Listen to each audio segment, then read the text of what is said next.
So while I wish you all a very good afternoon, I'll request our logistics support to dim the lights so that I can do something which all cannot see.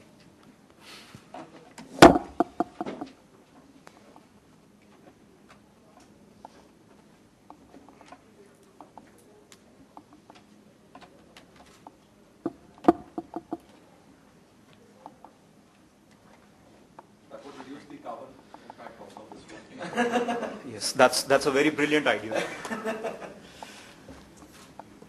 That's the other industry, in fact.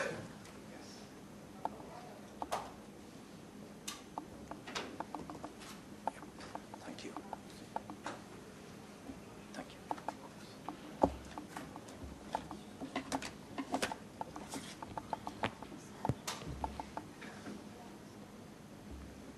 All right, here's what we're going to do. I'm feeling this room is a little cold for me. How many people are with me in that feeling? Okay, so just like we can request somebody to dim the lights, can somebody request for the temperature to be probably raised a little bit? They don't have that control. We are on or off. So it's a binary, the haves or the have-nots. So what choice do we have?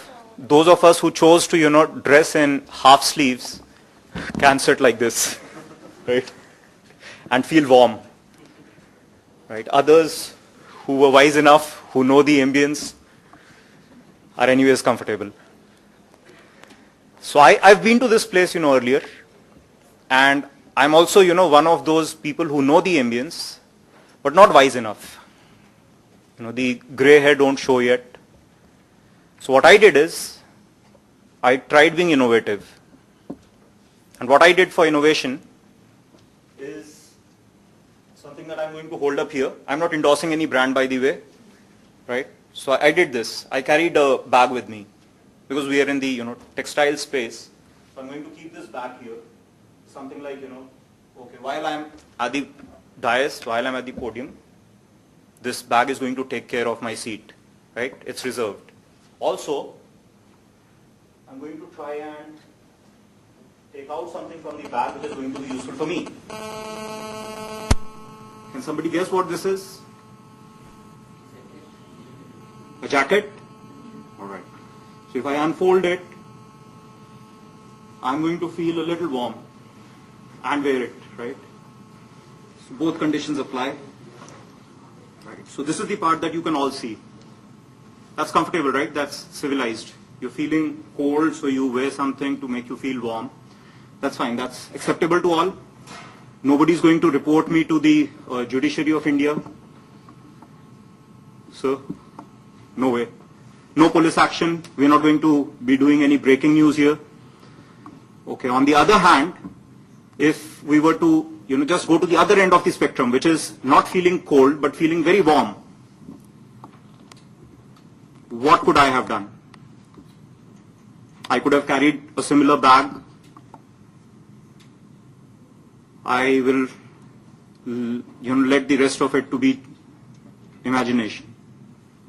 Because I couldn't have done more with it, right? I couldn't have,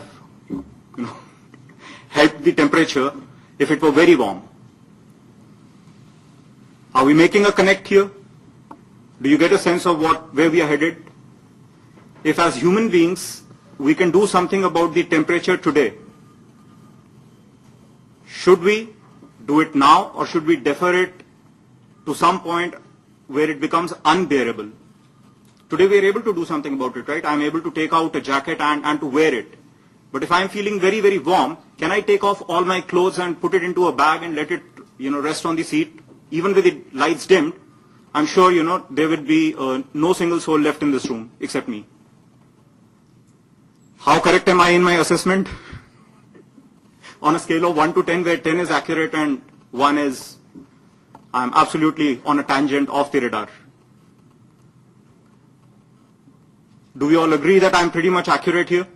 I would be the only person left in the room? Excellent. If there's anybody who disagrees, please, speak now or forever hold your peace.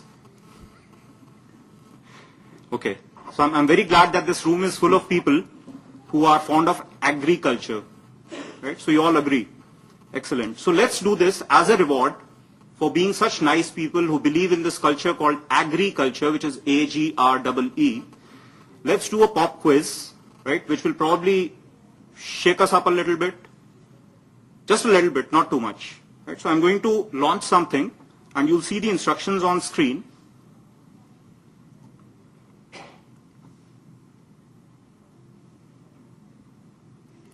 And I'd prefer all the lights to be actually dimmed so that we can really experience this. The lights at the back of the room as well, please.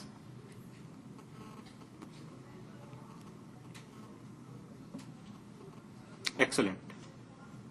So let's do this. Next 16 seconds of our lives, which begin after this slide is over. Right? So if anybody is keeping count, here's what we will be doing. 16 seconds, not too much, right? See video, hear audio. And during those 16 seconds, would be great if we could all, identify what we are seeing, what we are hearing, what we are feeling. At the end of those 16 seconds, probably the lights can come on again, and we'll have a probably show of hands, where I'd love for people to, identify what they saw, what they heard. More importantly, I'd appreciate if you could share what you felt. That was the end of 16 seconds. Want to go through the experience again? I'll take that silence as a yes.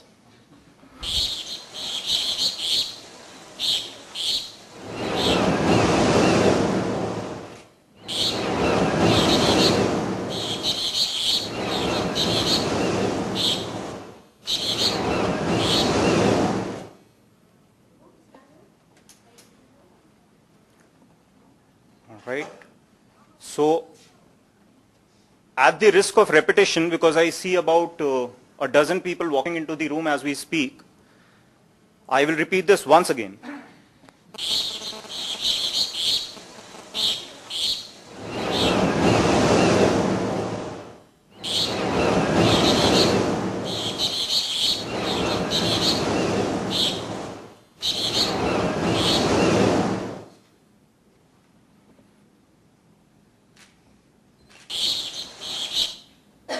I think thrice is enough.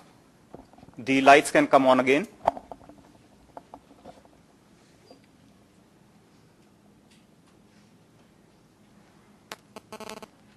Yes. So a show of hands, or would anybody want to share what they saw, what they heard, what they felt like?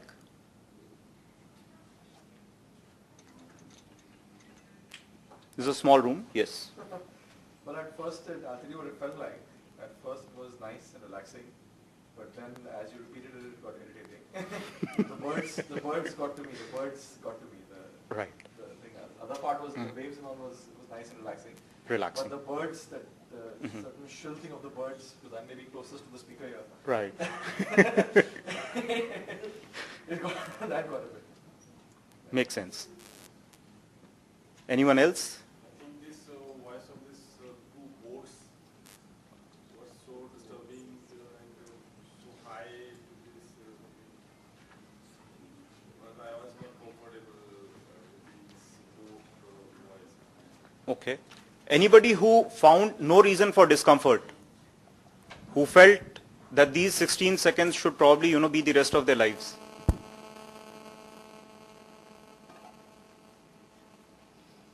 Not meaning that you stay forever on a chair in Magnolia. So anyone who had no discomfort at all, who found it very relaxing, very peaceful, felt blessed? Nobody? 8 on 10. 8 on 10? 7 or 8 on 10. Yeah. All right. You could live with Okay, what is the risk we run if we do, agree with this one?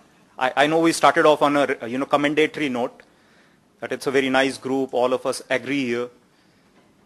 So anything repulsive in this, except of course the sound of the birds and of the boats?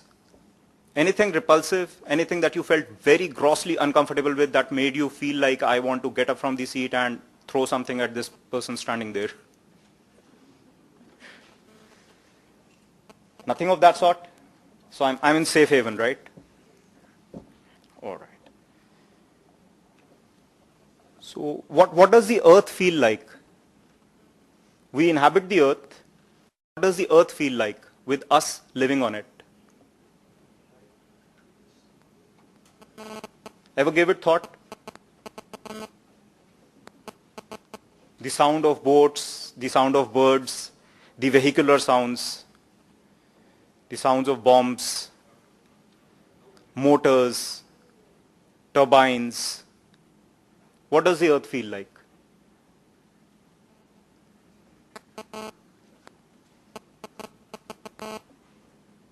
Are we listening? Okay. The video that we just saw is not taken very far back in time. This is still present times. So welcome back to the present. We are living in good times. We've inherited a very peaceful, nice legacy. And when we part today at the end of about an hour from now, go off to have lunch, because the only thing separating us from lunch is me. Right? So we are all going to feel happy at the end of the hour. So I'm promising you that at the end of the hour also, this feeling that currently exists, which is there was nothing very repulsive about what we just saw, what we've just felt, maybe about, most of us I think are about 3 decades or 2 decades plus old on earth, right? Some of us have been around longer, maybe 5 decades, 6 decades, but any of us probably do not hate being on earth. Or do we have anybody in the room who's not enjoying the stay here? Feel like going off to another planet? Because there was something in the news yesterday that said Earth is going to be inhabitable for another 1.75 billion years. That's quite a long time, for many generations to come. But there was a caveat, there was a fine print. The fine print was that this continuity will be assured only if we stop breathing. So if we leave things as they are, if we do not induce human-created changes, then 1.75 billion years is what the habitability of the earth is. Right?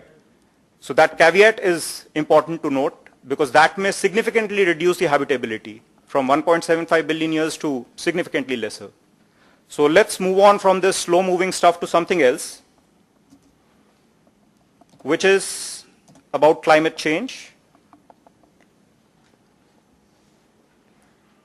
which looks more relevant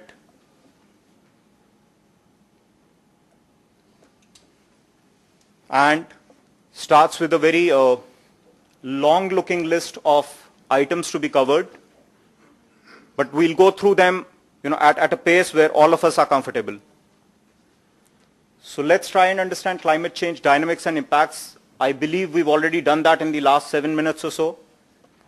Climate change and how is it impacting the textile industry? What can we do about it? What does competition seem to be doing? Right? And some trends in Western markets. What do brands and retailers have to say? What is the Indian government trying to do? Something about carbon neutrality. And of course, very importantly, how has the journey been for the last 2 years? OGTC and Cool Earth together.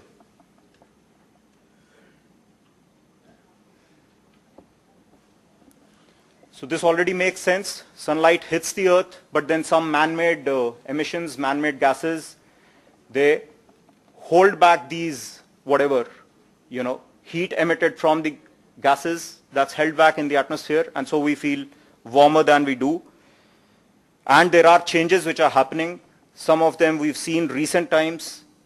not more than 3 months old, I think we saw something tragic happening in our own country, where man-made changes affected the climate, affected the environment so much that there were massive floods, landslides, etc., right, in Uttarakhand. So those are all real. They are here and now, right? They may not be immediately or directly attributable to just gases, but they are man-made.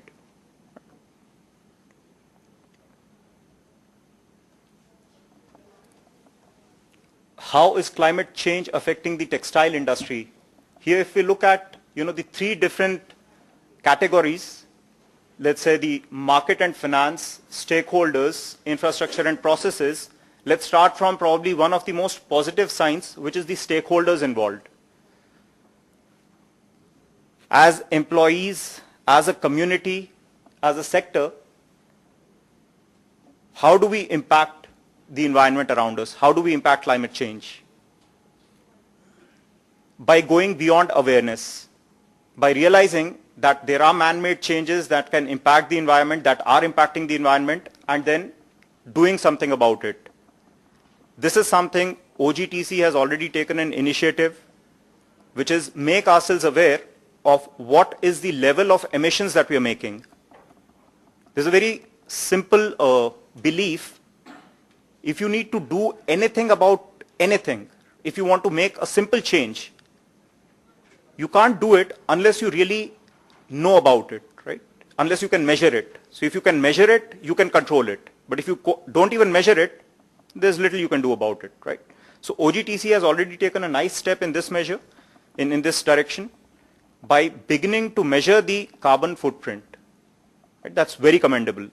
Because now, year on year, you know which direction are we headed in, where are the opportunities for improvement, can significant reduction be made in a certain sector.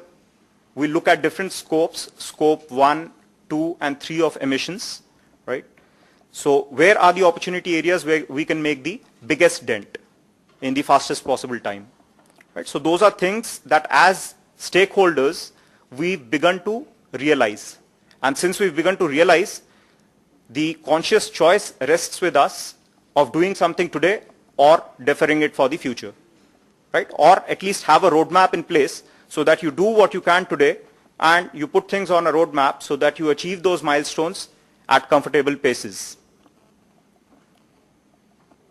Where infrastructure and processes are concerned, we've already talked about the hazardous impacts that are being made on the environment. In addition to the Uttarakhand tragedy that happened this year, almost around the same time last year, there was another man-made, wouldn't call it a calamity, but it was a big thing. It was breaking news around the world. Does anyone remember what that was? 2012, around the same time, mid-year.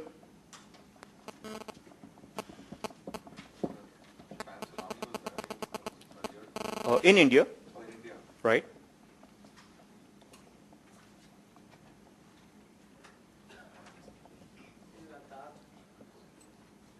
Something that affected, large population of India. So that was again man-made. So we definitely have an impact. And what was the reason for that? There have been commissions ordered to, do inquiries and all, but what was the man-made reason behind it? Why did the grid black out? A case of some imbalance. Some states drew more power than they were supposed to, right? And why did they do that? Did they just feel very power hungry? I need more power today. Wasn't that. It was a systemic failure, right? Farmers needed more water to irrigate their fields, which wasn't forthcoming. And if you, trace it backwards, why is there less water? Why is there, water table reduction continuously? Why is there, ample rainwater harvesting not happening? Preemptive action, curative action not happening at the proper time is what creates such man-made events. Some of them turn out to be loss of lives. Some of them turn out to be loss of billions of INR. Right? The GDP gets impacted significantly. right? And today, survival is definitely based on INRs, in India at least, right? Although we do get affected by the USD fluctuations. So moving on, the direct and indirect impacts on business are well known. What we need to focus on, what we need to emphasize on is that this is not something that can be put off for a very uncertain amount of time. Remedial action, preemptive action is something that we cannot hold off for very long. There are strict standards which are coming in on energy efficiency, which have in fact already come in. What kind of standards? I like to pronounce this as, enemy action. Although it's not really an enemy action, it's a very nice thing. It's a national mission on efficiency of energy, enhancement of energy efficiency. So that's a Government of India body, right? And it's trying to do something in 4 different areas. Now those fine prints are not what I want to bog you down with. What I want to immediately intimidate you with is this.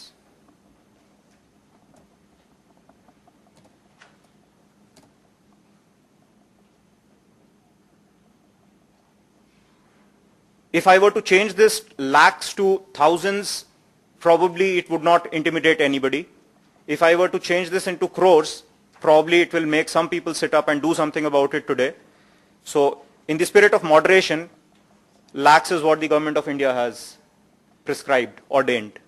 But again, it is not set in stone, so it can always go on the higher side. Because the days of, being lenient are over.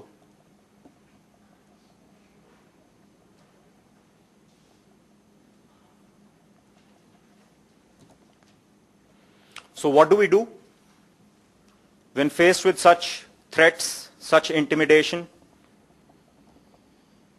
It's not really important, what we do. And this is a very angry looking lady. I hope we don't have her kin here. So it's about how we do things. We can do things as Vinod was also mentioning, right? Do sustainability reporting. So whatever measures are, happening at the moment, try and come out with, disclosures. Try and come out with reporting on those, on the social aspects, on the environmental aspects, right? And these are good scores. I mean, standing here, I don't have reason to, be whatever shy or diffident or, ashamed of anything here. But these are good scores, right? And these are from, as you can see from the source, it's Hpcl sustainability report. And anyone who doesn't know what Hpcl is?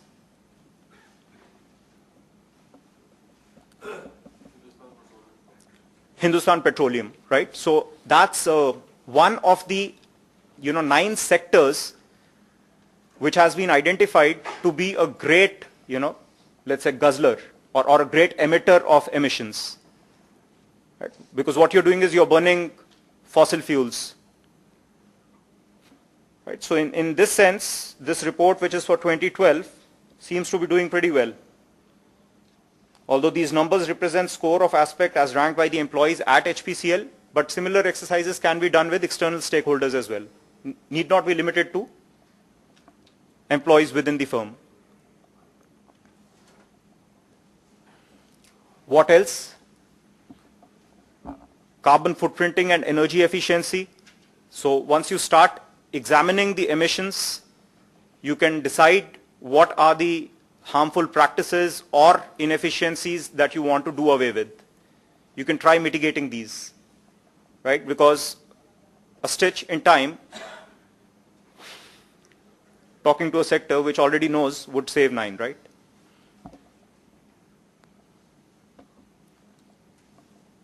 When it comes to adaptation, define what adaptation measures would you have to take. There are certain things which are beyond our control, right? Some things we will be able to do, some things we won't. So how do you, work around those that you can't do anything about?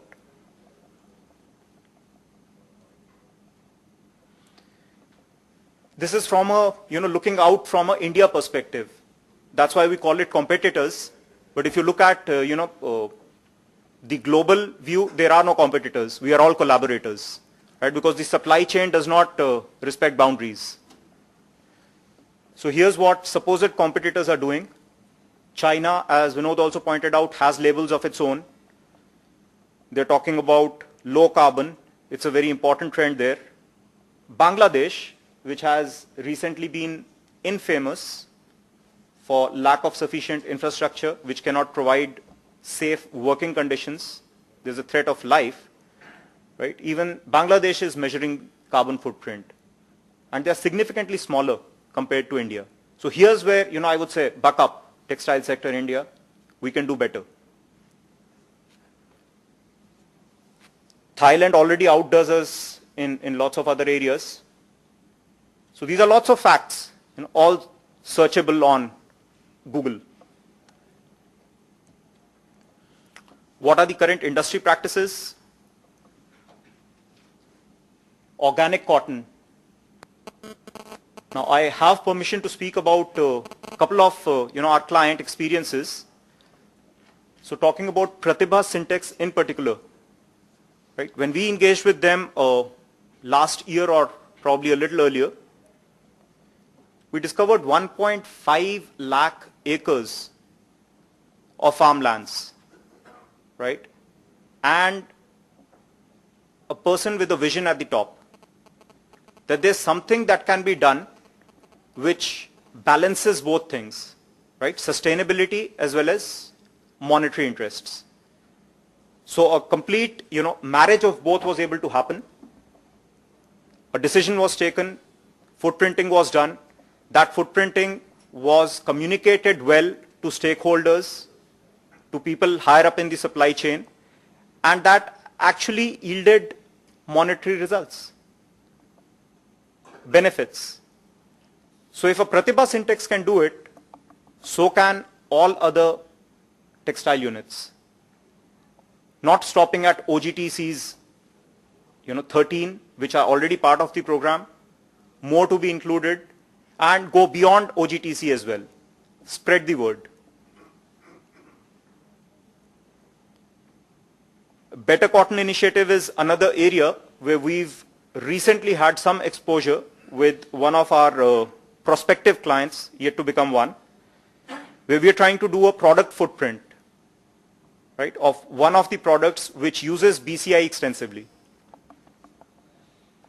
So there are efforts being made in the direction, and the encouragement is to significantly increase these efforts. Let more people feel that this is something that needs to be done here, now, today.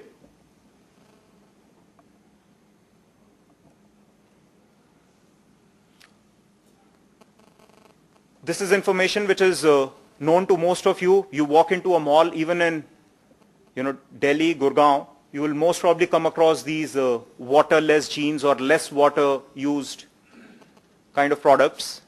Levi's, Lee, etc. They're all moving in this direction.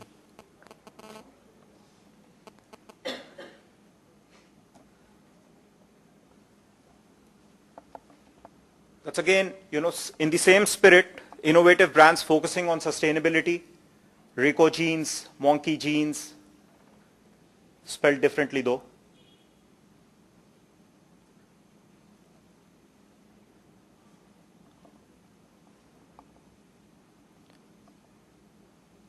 So that's a lot of text to assimilate in a short span of time. So what I can do is circulate this presentation to the list of attendees here, so that you can keep it with you, refer it, take the inspiration, and do something about it.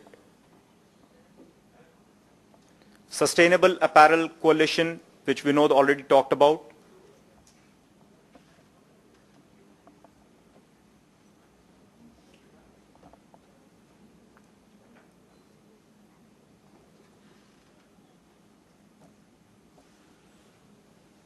What your favorite brands are doing, and quite a lot of these.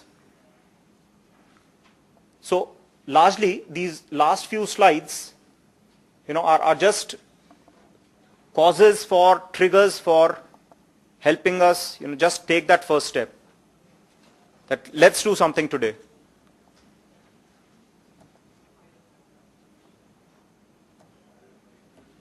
Now, in terms of steps taken by the Indian government,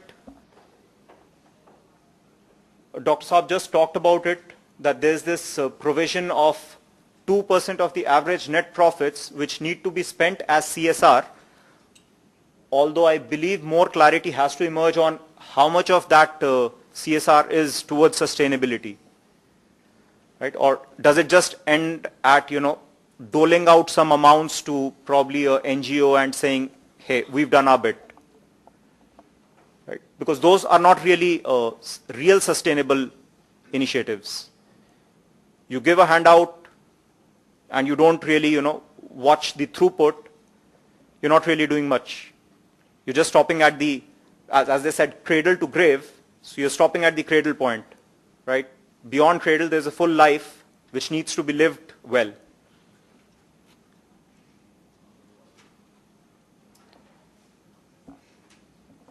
So carbon neutrality again.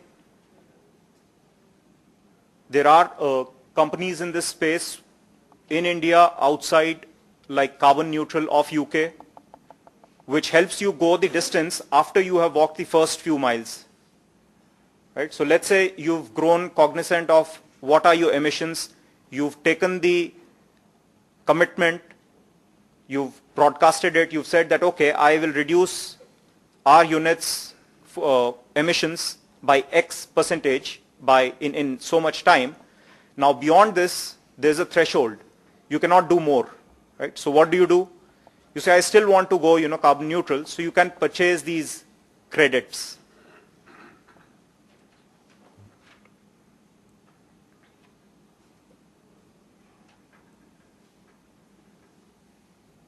Okay. We're trying to make a case for carbon footprint as a CSR activity.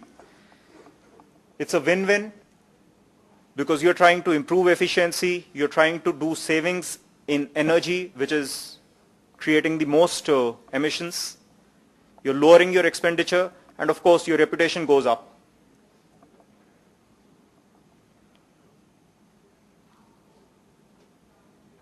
This is something which needs to probably go down significantly more with players in the textile sector than it already does. The brand image needs to be enhanced, right? So I know there are pressures of costs, delivery timelines, right? But beyond these transactional pressures, if your skin is in the game for the probably, complete generation that you're going to be working, then you probably have to have a view of the brand that you're building. Right? So if you are building a sustainable brand, you're in it for the long term.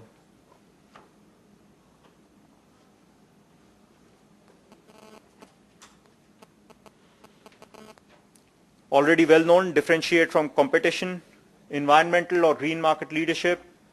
Do not just view this as a cost, but see the benefits that you're reaping from it.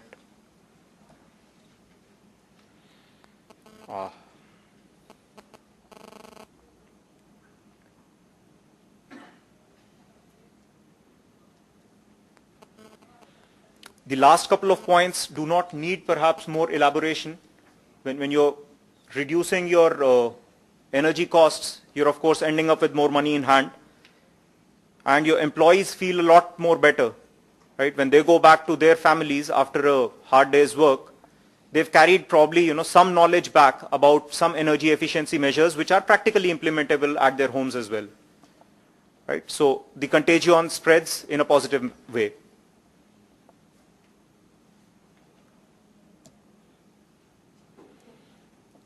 All right, so that is where I was plagiarizing from Peter Drucker, who said, if you can't measure it, you can't manage it.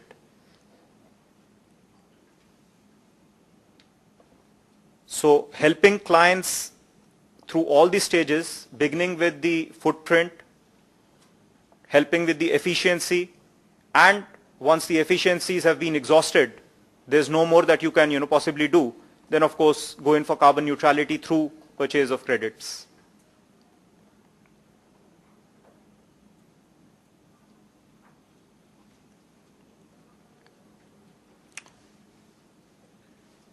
Coming to OGTC's engagement that began with Cool Earth in 2012, this is history in the making. It's the first time ever that an industrial cluster carbon footprint is being performed. Right? We'll look at the statistics in a bit. Right? Thanks to the stakeholders like GIZ and OGTC, of course, who've voluntarily agreed to do this, although there are no current mandates, but it's preparing yourselves well in time before such mandates become non-negotiable.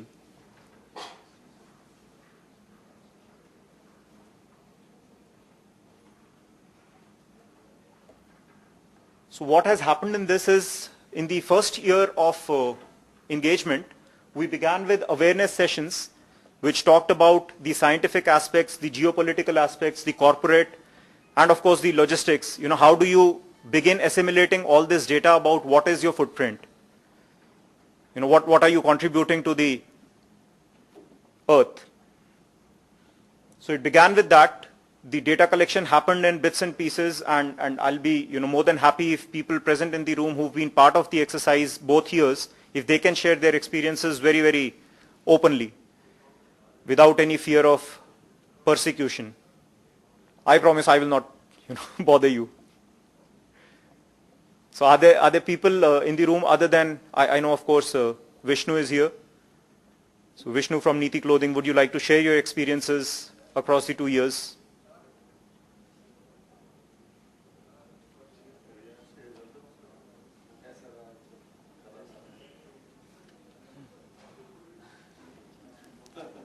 Okay. All right. So probably during lunch, Vishnu will come out of his shyness, and then maybe in one-on-one interactions, he will tell you the bare truth. There's 13 companies, they can meet us all, they're all part of it. Absolutely. So I'll be putting up a list in the next few seconds, which will list all the units which participated in this exercise, which continue to do well. We are near completion as of now with this year's exercise. Last year it took us roughly around 12 weeks or so to complete. This year in about 10 weeks we are near completion. So that's the list that I promised. So can I have a show of hands from people who are from these units? Okay, that's a good number. So we have more go-to people with whom we can verify the credentials.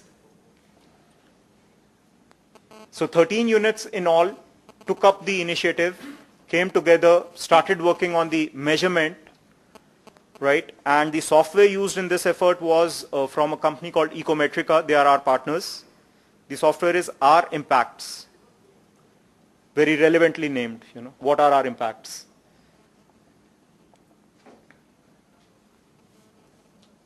Okay, the last line, take it with a pinch of whatever you like best. Maximum customer delight and satisfaction. So if there are people who are not very satisfied, please let me know in advance. I'll know what to do.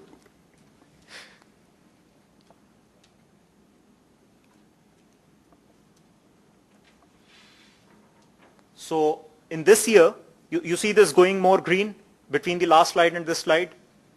This is deliberate, right? No color blindness causing this here. All right, so here's what's happened. We believe that the participants are now very well versed with how do you collate the data, how do you input it into the system. The process end to end is somebody measures the data, somebody collects the data, puts it into a system. That system is then, that data that is input is verified, right? And there are of course a few iterations if clarifications are needed. And at the end of the entire process of iterations and all, once the data is 100% acceptable, sanitized, then there's a report generated. Right? So what does that report tell us? Before we move on, thank you, Richa. Is Richa here? From Afflatus? No. Okay. So thanks to Richa for giving us good feedback. But here's the bare data. Now before we look at the bare data, let's look at that scope 1, 2 and 3 of emissions. Scope 1 is where within an organization, the vehicles and equipment, the stationary sources, on-site landfills or wastewater treatment, any other emissions that are happening, all of these would fall under scope 1 of emissions. There are 3 in all, scope 1, 2 and 3. So scope 1 is what you have maximum control over. Scope 2 is then the next level of control, because this is something you cannot do without. You need to purchase electricity off the facilities provider of the grid, right? You need to purchase heating or cooling or steam, right? And finally, the third one, which we have then very little control over, which is all the business travel that you need to undertake. Your employees cannot all the time be home workers, right? Although I acknowledge that in the small sector, lots of them are, but still some employee commuting is done. So if you've contracted or outsourced your solid waste disposal, these are what fall under scope 3, and very little again that you can do about them. So going across all these 3 scopes, this is how the units have performed.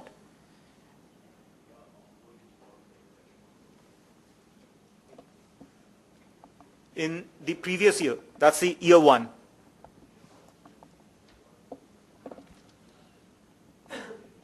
Right, so all 13 units, we've made them unattributable. So you can see scope 1 is actually not a very big contributor as per last year's exercise.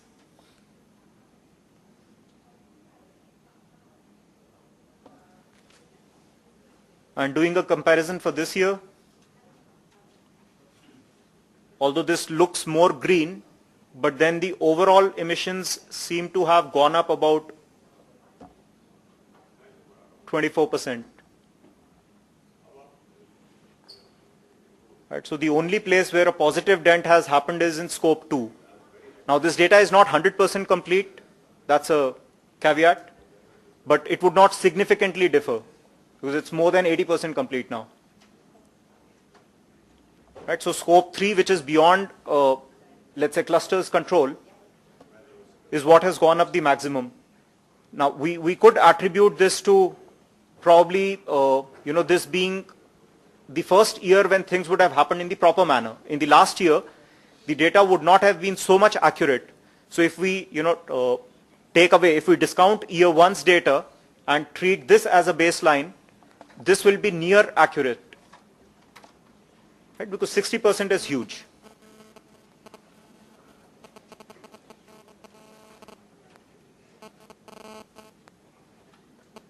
Okay. Any inputs, any questions around what you've seen so far?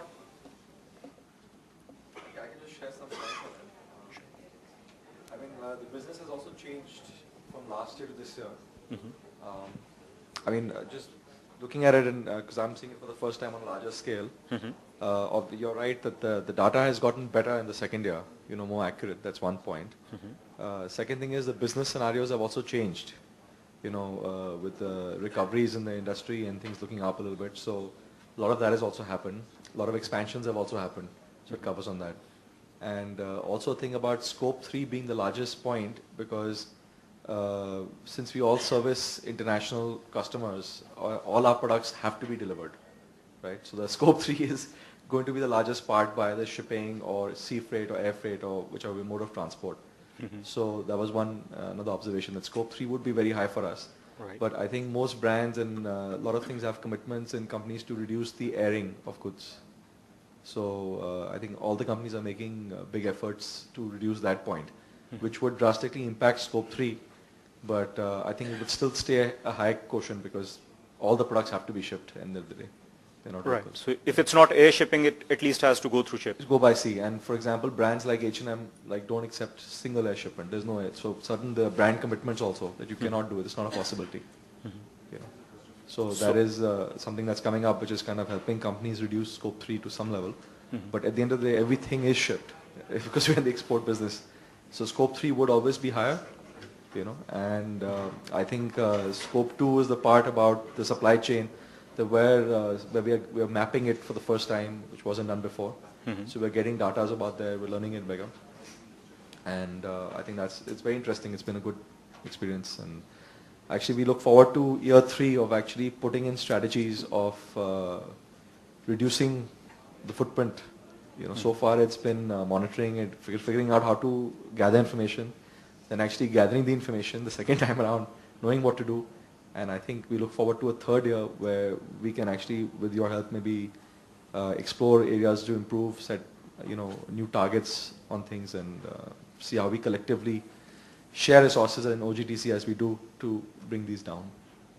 Right. And Because that is exactly what would make practical sense, doing something about it next And I year. think I think Mr. Kesara is not here, but he would verify or would give us the real target for the year that what OGTC is actually taken up to reduce it by how many 1,000 tons, the impact on that, So that's that. Right. So that's one exercise which is very important, because after beginning to measure, unless you set targets for reduction, we're not really, moving in the right direction. You keep measuring year on year and you say, okay, things are beyond our control. When you haven't really decided to, move out from Magnolia to the lunch venue, you can't have lunch, right? So you need to make that decision that, okay, here's where I'm starting from, here's where I'm concluding my journey.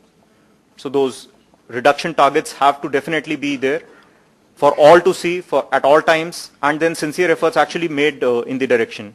So as, an organization, Cool Earth, is on the lookout, has already found partners who help make a dent with energy efficiency. Right. So for people who are interested, I would definitely love to share more during the lunch break. Right. So how do you do your automation of energy management, automation of fuel management, all of these fuel guzzlers? So what do you do to automate the process so that at least 10 to 15% efficiencies can be derived from that process itself? Right. So we'll talk about that at length. Any other insights that anyone would want to share? Based on the experience that you've had in the last couple of years, or as people who have not participated in the exercise but you have curiosity about figures here or the process?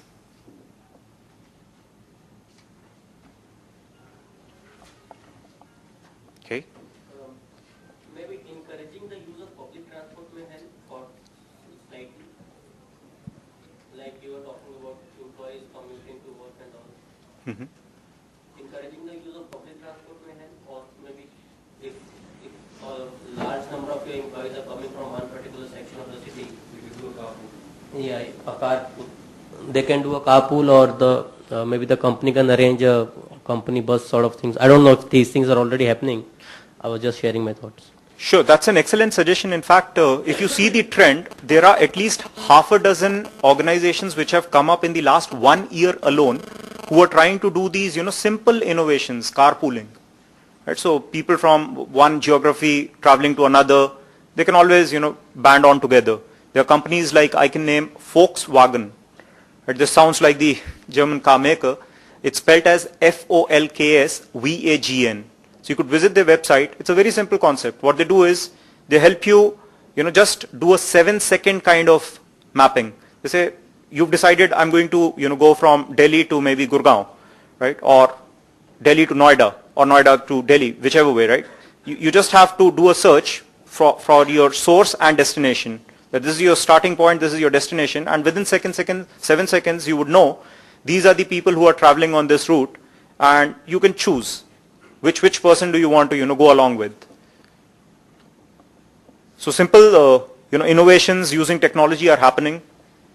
And beyond carpools, of course, the suggestion that organizations make the effort to, provide the logistics, offer some services which can, bring people from one direction to the company and back. So those can, of course, be done. They have been done all over.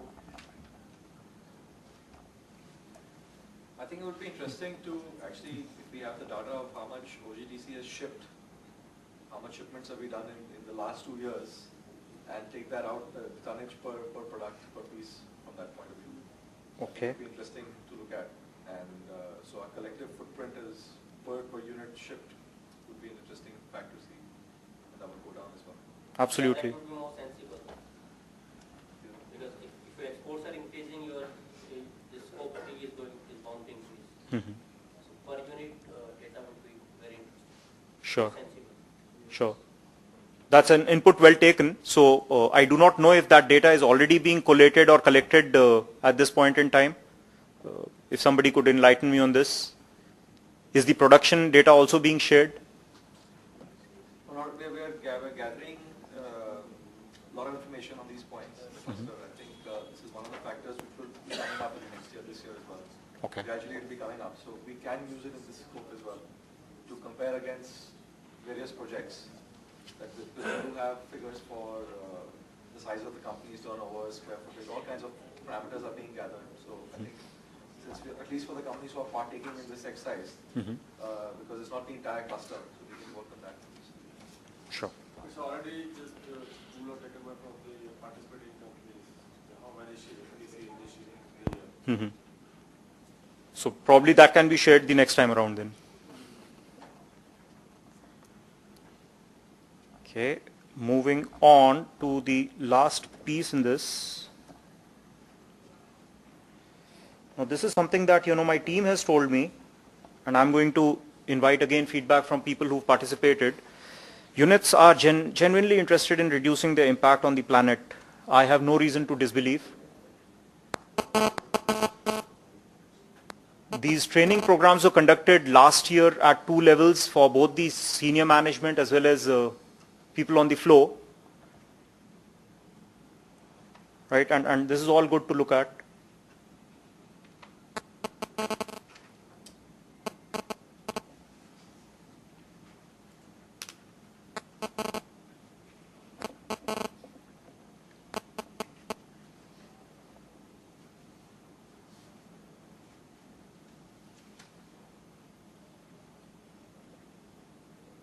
Now with the last point, I have a slight, as I may have already sounded off. Units intend to monitor and take a call on reporting their carbon footprint to retailers and NGOs based on future requirements placed on them by international bodies. That's a very, very, long-winded and ambiguous kind of, situation that we find ourselves in. Why, wait to take a call? What's stopping us from doing this reporting? I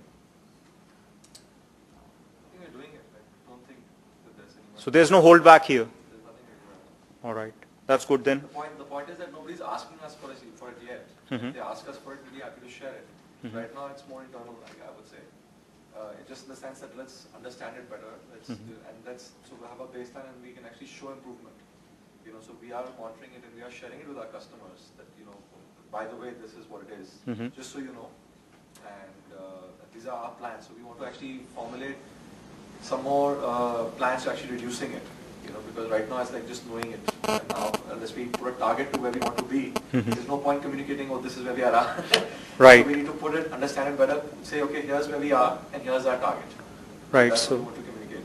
Right. So that's the thank you so much for that input. So that's the point where I correlated with where we are. It's a 3-year exercise to begin with. So in year 2. We are at a point where we're saying that we want to, define targets, but we are not yet doing those. So as an association, as a cluster, probably that's something that should give us the fire in the belly, to do something very, very, let's say, seriously about it. Sure. Also, I can just wanted to add. no, please, I've been talking a lot. I wanted to add to his point. As he said that we've been doing it and it's an exercise for 3 years, in fact, so far right now.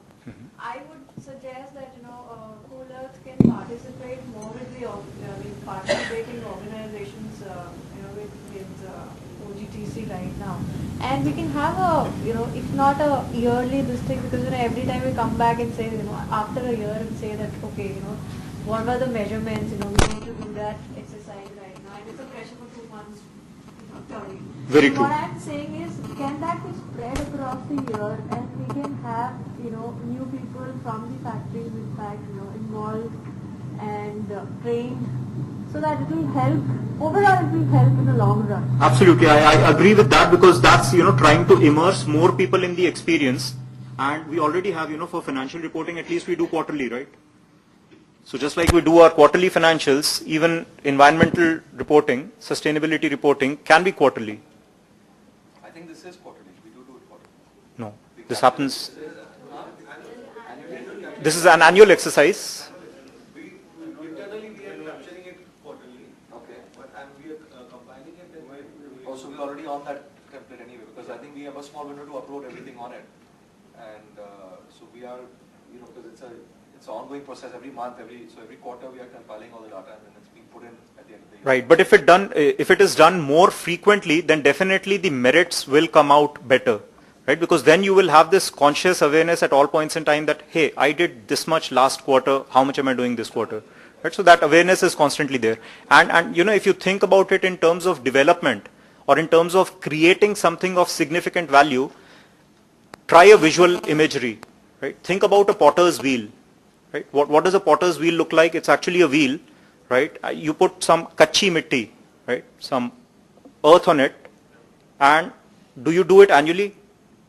You put it there and then okay.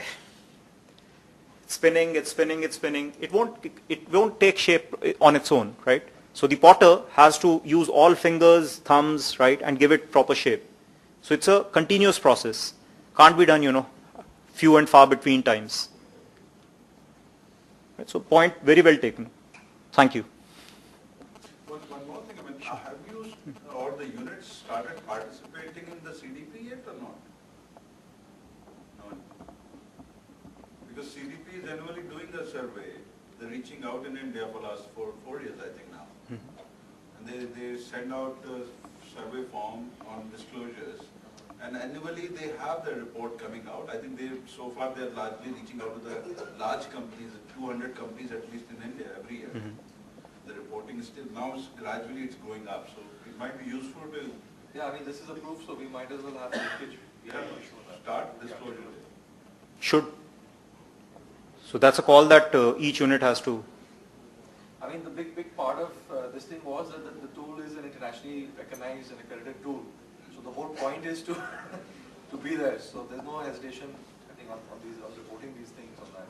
And I think as these processes get better, because it's the first time it's happened, and like I said, I think we do it every quarter. We compile it every quarter, and if we have access to uploading it every quarter, also it becomes a monthly practice also. Because I think now is the actual point of putting in changes and tracking how things are moving. Also, another very interesting thing I noticed, at least for our company, is that although I think our footprint went up, in a sense, but we moved from a campus, a smaller campus, to a campus 3 times the size. But our footprint didn't go up 3 times the size. It was in fact it went up much less compared to if you actually looked at tripling it from that particular unit. So because we've also put a lot of strategies in play every year throughout the process also. So the thing is, the baseline is recording maybe an improved performance to some extent at the same time. And as we do the switch over, it will reduce further. Right. I think, the most interesting will be because CDP is already doing a project in India on disclosures and then constantly doing it. And if you look at what 30-40 companies who are actually disclosing at this point, so you're already benchmarking yourself to the global players who are in this domain. If you can connect us to that, yes, we'll be happy to do it. Yeah, do that. Sure.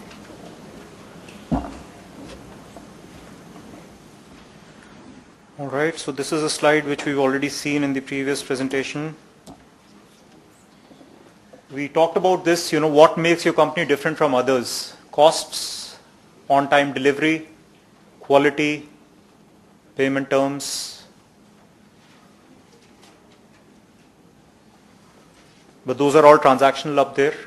What is going to really contribute to the building of the brand, to the longevity of it, is going to be sustainability. So you plan your footprint, you plan your footprint reduction measures, you do the measuring, you set targets for reduction, and you disclose so that you can take complete mileage out of it as well. You do something good, but you don't communicate it well. It's jungle mein mor nacha, kisi ne na dekha.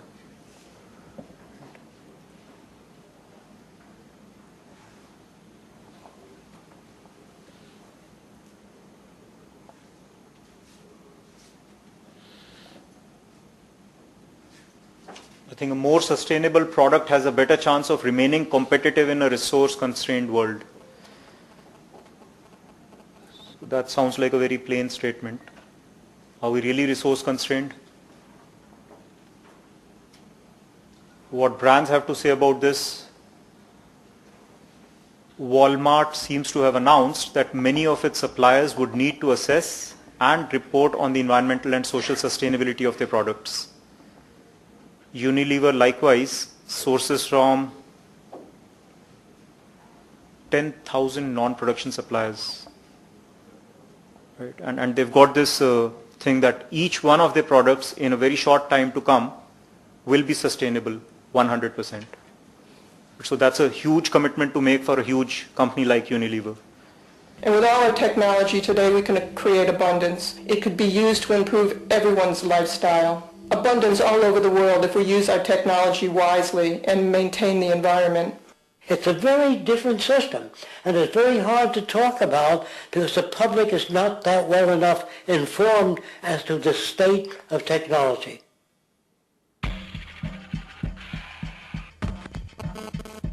At present, we don't have to burn fossil fuels. We don't have to use anything that would contaminate the environment. There are many sources of energy available. Alternative energy solutions pushed by the establishment, such as hydrogen, biomass, and even nuclear, are highly insufficient, dangerous, and exist only to perpetuate the profit structure that industry has created. When we look beyond the propaganda and self-serving solutions put forth by the energy companies, we find a seemingly endless stream of clean, abundant, and renewable energy for generating power. Solar and wind energy are well known to the public, but the true potential of these mediums remains unexpressed. Solar energy derived from the sun has such abundance that 1 hour of light at high noon contains more energy than what the entire world consumes in a year. If we could capture 1/100% of this energy, the world would never have to use oil, gas, or anything else. The question then is not availability, but the technology to harness it. And there are many advanced mediums today which could accomplish just that, if they were not hindered by the need to compete for market share with the established energy power structures. Then there's wind energy. Wind energy has long been denounced as weak, and due to being location-driven, impractical. This is simply not true. The U.S. Department of Energy admitted in 2007 that if wind was fully harvested in just 3 of America's 50 states, it could power the entire nation. And then there are the rather unknown mediums of tidal and wave power. Tidal power is derived from tidal shifts in the ocean. Installing turbines which capture this movement generates energy. In the United Kingdom, 42 sites are currently noted as available, forecasting that 34% of all the UK's energy could come from tidal power alone. Wave power, which extracts energy from the surface motions of the ocean, is estimated to have a global potential of up to 80,000 terawatt hours a year. This means 50% of the entire planet's energy usage could be produced from this medium alone. Now, it is important to point out that tidal, wave, solar, and wind power requires virtually no preliminary energy to harness, unlike coal, oil, gas, biomass, hydrogen, and all the others. In combination, these 4 mediums alone, if efficiently harnessed through technology, could power the world forever.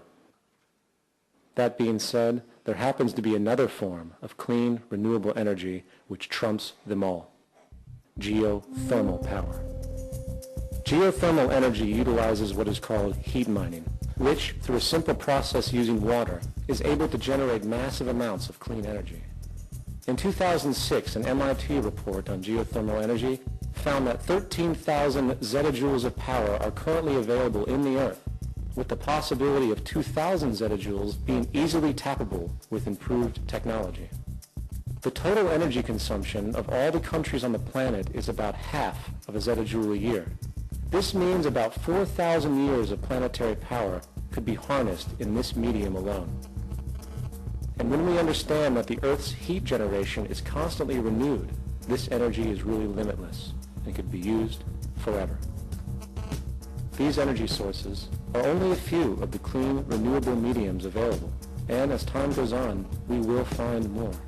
The grand realization is that we have total energy abundance without the need for pollution, traditional conservation, or in fact, a price tag. And what about transportation?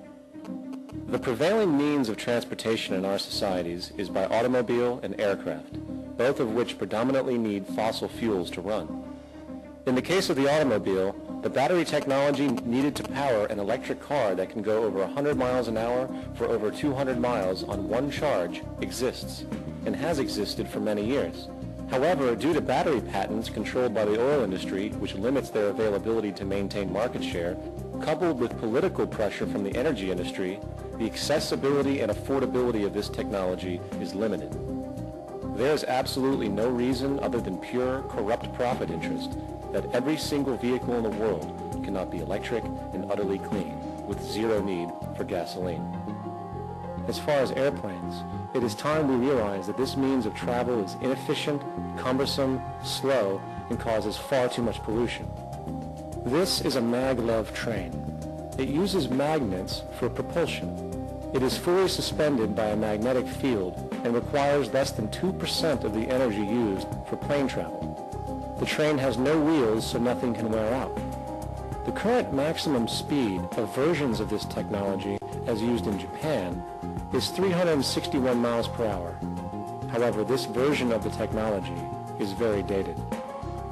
An organization called ET3, which has connections with the Venus Project, has established a tube-based maglev that can travel up to 4,000 miles per hour in a motionless, frictionless tube, which can go over land or underwater. Imagine going from LA to New York for an extended lunch break, or from Washington, D.C. to Beijing, China in 2 hours. This is the future of continental and intercontinental travel, fast, clean, with only a fraction of the energy usage we use today for the same means. In fact, between maglev technology, advanced battery storage, and geothermal energy, there would be no reason to ever burn fossil fuels. Turned out are for how much money you can get. If there is a problem in society. So with that, I thank you all for having, held your patience. Will I think open the floor to questions?